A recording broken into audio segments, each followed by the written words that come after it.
Hey guys, welcome to Divine Circle, the podcast. I'm your host, Morgan Hardman. Thank you guys for joining me today. Today, my very first guest on the show is my hubby, Alfred Nickson. That's what you guys know him as, but I just know him as my sweet, loving hubby. That's hilarious. How you doing? Thank you guys for having me. You excited? I am. I'm excited because you're my first guest. Okay, great. So that's awesome. So you should feel honored. I am honored. You should feel honored because you're my first guest. So I have a few questions. I want to grill you a little bit. You know, I do that on a daily basis. But I want to ask you, what is it like to have the success at your age and at your level to be married and then also have children? Like, what is that like? It's fulfilling. It's fulfilling to, I think everybody that's watching this podcast, everybody had goals growing up. I'm sure you had goals and things that you want to accomplish. And, I thought originally that I was going to become successful from playing sports. The neighborhoods that I grew up in, that's really all we was taught: play sports, get a scholarship, go off to school, and hopefully make it to the professional level. But God had other plans. That didn't work out well for me. And then I got introduced to the network marketing industry at a very young age. And I had really, really great mentors. And I was willing to pay the price at a very young age. And so that's what I did. My first few years in my industry, paid the price, didn't make any money, but I grew as a person. And by age 23, that's when I made my first six figures. And then now 29, we've gone on to earn eight figures. But it's been fulfilling to have a wife. I got married at 25, 3 children that we have. It's a dream come true to be where we at this age and be fulfilled in so many different areas. Did you ever think that you would be married at 25? Like, what was that like? Because so many people think they know our story, but they have no idea. At 25? Did you think that you would be married? Or let me go back up a second before I ask that question. Because a lot of guys say when they meet a woman, they know. Yeah. When you first met me, did you know I was the one? You can be honest. I don't know. You was definitely crazy. A lot of energy. But honestly, I thought I was going to be married at 25 before I met you. To who? That was a goal growing up. Yeah. Don't get beat up on this podcast. I'm saying growing up, that was something I was like, I want to be married by 25. But when I turned 23, I was like, yeah, that's not going to happen. I don't think I'm going to be able to meet someone and within 2 years fully get to know them and actually get married, But when I met you, I was already 25. And we really just hit it off. Got off to an interesting start, and we started to just. So when you say momentum. Interesting start, what happened? Why do you say we got off to an interesting start? First of all, you called me on FaceTime like 7-8 times in a day. I'm like, hey, so ma'am, I gotta work, I gotta build. It was a lot, but we started building momentum. I'll never forget that first date we went on. To that I forgot what the place called. That's sad because I don't even know the name of the place. Yeah, either. but it was Most women a great know fish. the name of where their first date was. Definitely a great seafood restaurant on the water. I think you got blackened salmon or something like that. How'd I get it? Well done or something like that. Yeah, I remember for sure. So, but yeah, we started hitting off and building momentum, and we wanted to be in alignment, and I knew that I wanted to be with you for the rest of my life. So it's no reason to continue to keep playing. We ended up getting married. We got married fairly quickly, right? Yeah, I think how long? 4 months, I think. Yeah. So for those of you who don't know, we actually got married 4 months after meeting. That's quick. Wow. Yeah, and we were going on 5 years now. Man, I know people that's been together 4 years, and they still ain't married. So 4 months. What's wrong with you guys out there? What's wrong with y'all not to commit? They don't know how to commit, but you committed. I'm thankful because. But yeah, you've been a blessing to me and our family, and I've learned so much from you. Let's talk about how it is being married and balancing work. How does that work? Because we do work together. Yeah. We are both in business together. Mm-hmm. You're considered my husband and my mentor. So how is that working with your wife, living with your wife? We do everything together. So what is that like as a man and as an entrepreneur? Initially, it was challenging, to be honest with you, because I was used to, my first few years in entrepreneurship, I was just used to being able to get up and go and just get up and move and get up and so when you get married, when you're committed, and especially when kids come into place, you got to move different. You got to do things different. But one thing I can say is, when we came together, when we got married, it was nothing but increase that came from it. From us in unity. My business grew 10x. Everything started to happen. The favor that we had, everything just really, really grew. And that's why I tell people my success. Yeah, I work hard. Yeah, we put in the work. Yeah, we had great mentors, but it was really, the favor of God and us coming in unity. So it's been terrific. It was an adjustment in the beginning. I remember I used to come home and you'd be like, damn, you ain't bring nobody else nothing to eat. Because I was so used to just being me by myself. And you kind of still do that sometimes. Nah, not anymore. And now we don't buy you food when we order food. Yeah. But it's been, it was unique in the beginning, but it's been beautiful, as it manifests, as I've grown in those areas to get to where we're at today. That's awesome. And I can say firsthand that, being your wife and having the front row seat to your growth and your success has been amazing. Like, for you to be a young Black man coming out of the Polka Bean projects of Florida, I'm proud of you. I'm really proud of you. And that is amazing that you have accomplished as much as you have. But what's more amazing to me is your mindset through it all. And how humble you are.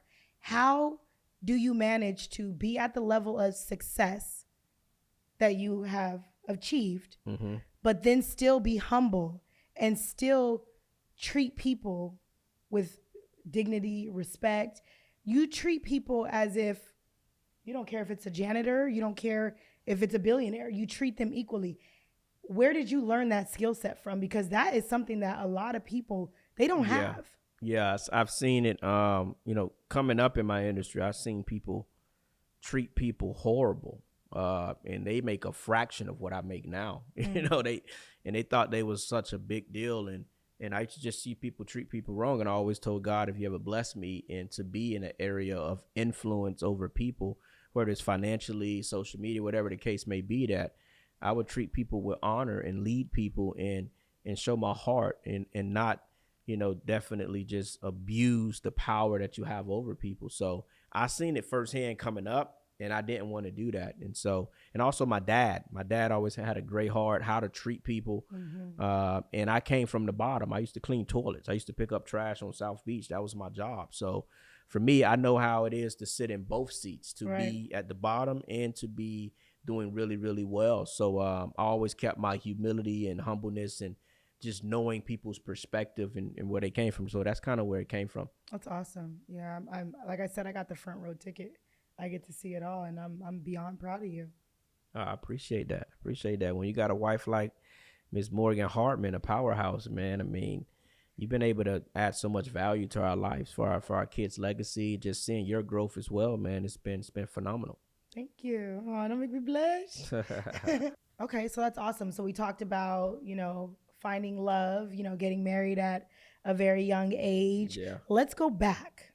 Let's go back for those that don't know your story. Because you said that, you used to pick, clean toilets, right? Yeah. Is that where it started for you? Where did Alfred Nickson start? Who is Alfred Nickson? Well, my mom had me at a very young age. Okay. My mom had me at 13, 14 years old. Wow. That's when she had me as a child. That's a fairly young age. And because that happened, we kind of really grew up in poverty. 2-bedroom apartment, many people in the house, Section 8 government assistance, grew up a lot of gang violence, seeing, just a lot of things happen before me. And, my mindset, even though I think God really called me, I was anointed. I had a vision at a young age to, how do I break this chain of poverty? How do I do that? I need to be the one in my family to be the example. I'm the oldest of 7 kids.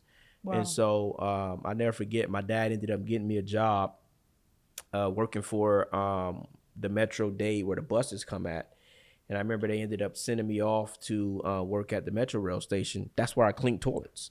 Cleaned that whole station, cleaned toilets. But you don't clean none of the toilets at this house. We've been very fortunate enough to have So now I know you know how to clean toilets. Yeah. I used to clean toilets, but now we have a staff that can do that here for us. But started there, and I remember because I didn't make very much money because it was part-time, but I used to walk around that Metro Rail station. I'll never forget Coconut Grove. If you're in Miami, you know what I'm talking about. Walk around that station and I should just thank God. I should just be praying that I'm able to make enough income to be able to cover my car note, my insurance. Even though it wasn't a lot of money, I was just grateful to be able to still be able to pay bills. I only made enough to pay my car note, to get back and forth to work, to get a haircut, and maybe go to Chili's or something like that with my homeboys. But I used to just thank God. And then that transition to me getting a job for the city of Miami. My dad told me, hey, man, go down there. They hiring. And I went down there. They actually hired me, started working there. And that was when I was picking up trash on the beach. And then that's when I seen our current platform, the financial literacy platform. And it gave me so much, excitement to be able to share financial literacy with my community and really be able to help people. And so that transition to me started building, business in the financial literacy field. That's awesome. How does it feel? How do you feel inside knowing that you've helped create so many success stories, so many 6-7-figure earners, so many people get into home ownership, so many marriages that we've poured into, that we've healed and helped. How does that feel? Like, how do you feel? Well, that's a fulfilling feeling, if that makes sense. Because it's one thing to make income. Like, we've been very blessed to generate a lot of income. I've been able to earn 8 figures. You've been able to earn 7 figures. That's great. Income is one thing. But when you feel like you in your purpose, it's nothing like having peace. When you're really helping people, when people really genuinely having success and you have a hand, they still doing the work, but you have a hand in that person's success. It's nothing like getting a call. Hey, man, I was able to retire moms. Hey, man, I was able to, I'm finally able to work from home and quit that job. Hey, man, I was able to get my dream car. That's fulfillment when you're really, truly helping people. We've met people. We've been in LA. We just moved back down here to Miami. But we've met people who made a ton of money, but they wasn't fulfilled. Yeah. They wasn't walking in their purpose. So being able to walk in your purpose and impact people, that's truly what our calling is. And for me, that brings me peace more so than any dollar amount. Yeah. Man, you hit it right on the nail. I have another question for you. So what do you say to, because we see this so often in the community and the sports world, we see it even in the music business, network marketing. What do you say to someone who makes a ton of money at such a young age, and then they go out and they just buy cars and houses and jewelry and they just splurge it? What do you say? Because you didn't do that. I mean, you became a multimillionaire at a very young age. And when I met you, you didn't have anything designer. I literally bought everything that you have that's designer now. But you were not. It is very true. It is very true. Besides our stylist, Ashley North, shout out to you. That's who gets you your other stuff. But you didn't have any of the stuff. I got it for you. But you weren't into that stuff, which is crazy because when you see a lot of wealthy people, you'll see them in like a polo, like some slides, and they don't even look like money, but they have a lot of money. Yeah. What I want to know is, there's so many times when you even get, someone straight out of college getting drafted into the NFL or the NBA, and they go out, and by the time their contract is up, they have nothing to show for it. Right. So what do you say to the young man out there who's about to stumble upon success, who's about to sign that NFL contract, who's about to sign that NBA contract or that record deal, and they're getting that advance? What do you say to them? Well, you got to have financial literacy. It's 2 different games that you got to learn. The first game, making money. That's a completely separate game. The second game is knowing how money works. How do I grow my money? Right. And for when you talk about, people who make it to the NFL, depends on when you get drafted. That first contract, even though your family may think you rich, you're not rich. You got to pay an agent. Each city you play football in, You got to pay taxes in each of those cities. Like, wow, I didn't know that. Yeah, each city, Wow. you pay taxes in each of those cities, and you're a W-2 employee in the NFL. Wow. So you really got to pay taxes, and then your lifestyle, and then if you don't have the financial literacy, and then in the NFL, you'll be lucky to play 3-4 years lifespan, and so if you come in just spending and buying and going, and God forbid something happened, you get injured or a team cuts you. So you just have to have the financial literacy of not only making the money, but how do I make my money grow? How does money works? And in our industry, that's a big key as well, because people see, okay, this person got this person got that. I strategically grew myself because I understood that things can happen, things can stop. And so you just got to have financial literacy. You got to have the right people around you. But you need to know for yourself, because you can have people around you who's robbing you. And I've seen it happen in sports many different times. So you really got to understand how this game works, because if you execute in your season, that can be your lifestyle forever. But if you're just going out there buying cars, buying this, buying that, things come to a halt and you haven't put in position for your money to grow, you're going to be in some trouble. So you got to really learn financial literacy and get the right people around you and learn the money game, how to make money and how money works. Yeah. And what do you say to people also? Because I know that we teach how important it is to have a will, to have life insurance. There's so many people who they steer away from the life insurance because they think that's putting a curse on their lives. Right. What do you say to that, to the community who is scared of getting a life insurance policy set up or having a will? How important is that, Alfred, to have a will and life insurance? Well, I just think it's crazy for people to have insurance on your iPhone, but you don't have insurance on your life. Wow. That makes absolutely no sense. You got insurance on your vehicles, but you don't have insurance on your life. And so life insurance, what's guaranteed is death and taxes. That's what's going to happen. And so it'd be naive to not have a life insurance policy, because that could be an extension of growing wealth for your family if God forbid something were to happen to you. And so, but I didn't have a will or trust or life insurance because I didn't have the education. Yeah. And I was so caught up in just trying to survive, just living. So I never thought to put money aside. You can get a life insurance policy upwards of a few $100,000 or even $1 million for less than probably $100 a month, $50 a month. Yeah. People just don't know what they don't know, but it's extremely important to be able to have these things in place, especially if you got kids. Yeah, I agree 100%. And you've taught us all of that. And I'm so thankful to you, because there's so many things that I had no clue about, even getting my credit fixed. I came to you, I had a 420 credit score. Now I'm in the 800s. Yeah. me and you both, I think our life insurance policy, I think mine is 10 million, yours is 10 million or something like that. Like it's, those are important, because you have, especially if you got kids, you want to have these things in place, because again, what's guaranteed is death and taxes. You never know. Yeah, 100% agree. So I want to shift gears again a little bit. And I want to talk about relationship. Let's shift gears and talk about relationship. How is it being married to me? What is it like to be married? Like you're married. You're 29 years old. You're getting ready to be 30. Yeah. You're not even in your 30s yet. You've accomplished a lot, and you're married. How is that at your level of success? Being married, what is it like with temptation out there in the world? Well, it's definitely a lot of temptation, for sure. I got married at 25. I wanted to be married because I had already lived a certain lifestyle. I used to work at King of Diamonds. I hate when I was like 16 years old for like 3 years. So imagine all of that, seeing all that for 3. I mean, you get tired of that stuff and you want structure.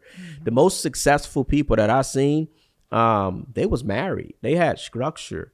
And that was something that I was looking forward to. That's why I had a goal to be married by 25. But, temptation is out there for any man at any level, but especially when you're successful, and especially when you're in our profession. We speak on stages in front of thousands of people, tens of thousands of people, platforms in front of hundreds of thousands of people. And so it's really, really important to be able to have the right people around you and to keep yourself covered. Because if not, man, everybody have flesh. It's easy for a person to fall. It's easy for a person to, have a setback. And so it's something that you got to continue to build. One of my, mentors, my life coach, one of the phrases that he used to keep you aware, and you don't even have to be this, but he always wake up and say, I'm a recovering addict. to keep yourself. I love Dondre. Dondre a beast. To keep yourself like aware of the moment, because if not, man, you may not even be looking or may not even be aware, and you can fall into temptation. Mm-hmm. So you got to keep yourself covered with prayer, with your wife, and you have to just be aware of, listen, I'm a man, I got flesh. I got to protect myself, because if not, you can put yourself in a tough situation. Yeah. All right. Well, you guys heard it here first. My very first guest, Mr. Alfred Nickson. I love you. And I'm so thankful that, you decided to jump on my very first podcast with me. Oh, thank you for having me. I'm excited, man. That what you're going to be able to build, the life that you're going to be able to touch, the guests that you have, the network, the knowledge, your heart, your passion. It's going to really bless a lot of people, man. So thank you for having me. I'm excited for you. So before you leave, I want you to leave the people with a message. I want you to leave them with an Alfred nugget. Because, you got them little gems you be dropping on stage. So go ahead and talk to people. We know you love to talk. Yeah, see, I'm crazy, but he love to talk. No, what I would say is, for anybody that's out there that have goals, that have aspirations, that want to be great, and maybe right now it doesn't look the best. Maybe you're in a state of depression, or maybe you're in a state of, you going through a season. One of the things I can tell you is, God can't be pleased without faith. Number one, you got to have faith, but also it says faith without work is dead.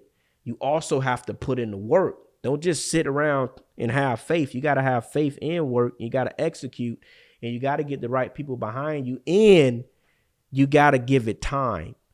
You have to I didn't make money my first 3 years in business, and I went hard every day. Imagine going 1,000 days straight without making no money. Right? Success is going from failure to failure with no loss of enthusiasm. Mm-hmm. But what most people do is they allow the results that they don't get. It allows how they show up. They don't get a result. They don't make money. They don't have success. They don't show up with the same attitude as they did on day one. So push through, have excitement, enjoy your journey, and get around a mentor that genuinely wants to see you win. That's going to cut your learning curve and give it your all. Don't half-ass anything. Don't put one foot in. Like, be all in and give it time. It takes 4 years for a person to graduate college. Why you can't put 4 years into your own self to build something massive? I tell people all the time that you can't graduate high school as a freshman. You got to go from freshman, sophomore, junior, senior, and then you get the diploma. Put in the work again. Faith without work is dead. You got to have both. And we'll see you at the top. Thank you. That's awesome. To piggyback off of that. What I want to say to you guys is, look at Alfred and the success that he has stepped into because he never gave up. He's a product of never giving up. Do you get what I'm saying? He comes from a single mom. He comes from, poverty to becoming a multimillionaire. Why? Because he trained his mindset to believe for bigger. So you're looking at Alfred and you're looking at me, and if we can do it, just know that you can do it, because both of us have made it out of so many obstacles. But you want to know what kept us? Is our mindset, our faith, and just knowing that there was something bigger on the other side. So I'm thankful for you showing up and dropping those nuggets and jewels to my divine circle. Absolutely. Thank you guys for having me. Y'all be blessed.